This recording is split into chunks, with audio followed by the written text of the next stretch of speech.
Habib Smith merasa perapi begitu. Orang saking sombongnya ya, ini orang bahkan pernah menantang perang kepada pihak kepolisian. Coba lihat video ini. Dari polisi, kalian bukan musuh kami. Musuh kami buat lelet. Saya tahu kalian hanya menyampaikan amanat. Kalian hanya melaksanakan tanggung jawab, betul? Betul. Jawab dong, betul. Betul. Betul, Pak.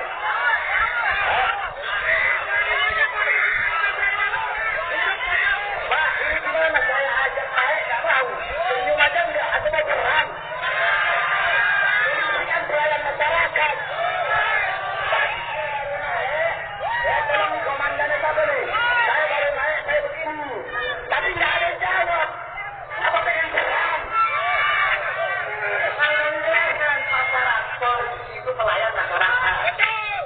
Video ini sahabatku semua dapat kita saksikan Bahar bin Smith ini dia tersinggung teman-teman, tersinggung kepada pihak kepolisian karena masalah sepele teman-teman.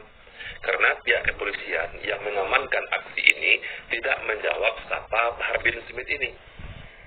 Karena pihak kepolisian tidak senyum kepada Bahar bin Smith ini.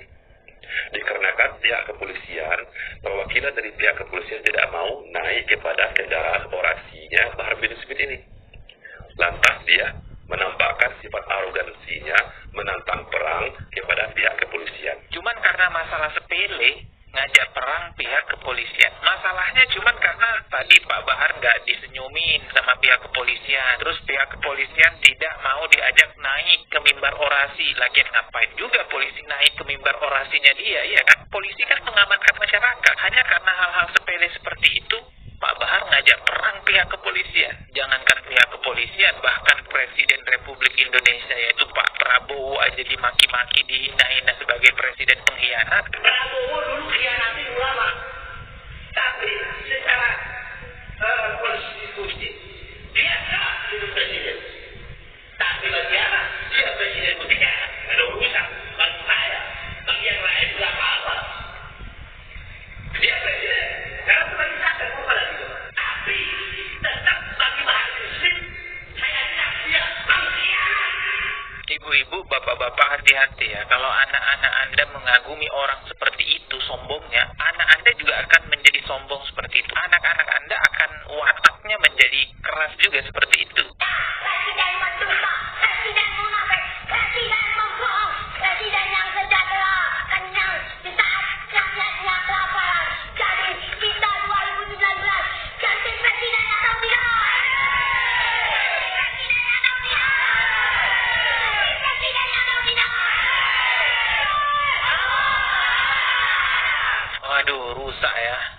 Pribumi-pribumi kita rusak, anak bangsa ya jadinya. Anda bisa lihat rata-rata komentarnya Mukibin itu di channel-channel ini. Kasar banget ya. Rata-rata komentarnya Mukibin itu omongannya kotor ya, memaki-maki. Ya karena memang panutannya seperti itu. Saya tanya kepada Baraya, sebelum Pak Habib Rizik muncul di Indonesia, ulama manakah yang mempopulerkan kata-kata toksik, ancaman, intimidasi, dan kekerasan fisik terhadap orang lain? Saya tanya kepada Baraya, ulama mana di Indonesia yang menyampaikan kalimat-kalimat toksik, intimidasi, dan melakukan kekerasan-kekerasan fisik terhadap pihak lain? Gak ada. Habib Rizik itu adalah pionir dan pelopor ulama toksik di Indonesia, sehingga bahkan siapapun pembela dari Habib Rizik itu sering mengeluarkan kalimat-kalimat toksik. Banyak yang mengkritik saya, youtuber-youtuber kecil gitu ya, yang menghujat saya pembela Habib Rizik itu, dan kata-katanya itu persis kotor, kasar, tidak beretika, tidak beradab, dan hal yang semacam itu gitu. Nah, inilah yang akhirnya mempersulit penyebaran ajaran agama Islam. Yang menjadi pertanyaan dengan ini semua, kenapa mereka bisa sesombong itu? Udahlah pakai baret bintang yang segepok itu, bintangnya banyak banget, memaki-maki presiden, memaki-maki aparat. Kenapa mereka sesombong itu? Jawabannya cuma satu, karena mereka merasa diri mereka adalah cucu Nabi. Dengan perasaan bahwa diri mereka cucu Nabi berarti yang lainnya rendah semua. Di darah mereka mengalir darah Rasulullah katanya. Sedangkan pribumi-pribuminya orang rendahan. Meskipun presiden sekalipun, bahkan kiai-kiai kita dikatakan ya lebih rendah daripada mereka. Satu, Ba'alawi yang bodoh, yang gila, yang ahli maksiat, ahli narkoba itu lebih utama daripada 70 kiai. Padahal kemuliaan di sisi Allah itu bukan karena nasabnya.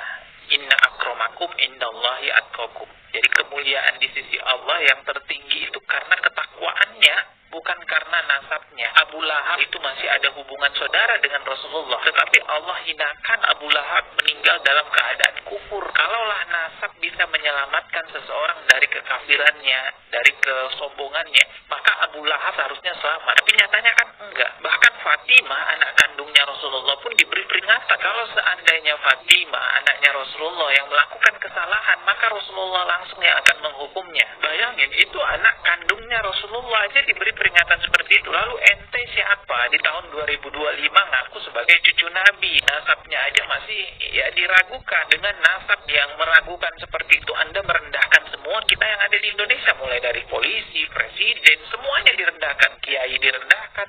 Astagfirullahaladzim. Kalaupun Anda benar cucu Nabi, nggak pantas melakukan hal itu. Saya nggak akan berhenti bikin konten edukasi seperti ini biar banyak mukibin yang sadar, teman-teman ya. Kita ketemu lagi di video berikutnya. Subscribe dan juga loncengnya hidupkan sebagai notifikasi. Wassalamualaikum warahmatullahi wabarakatuh.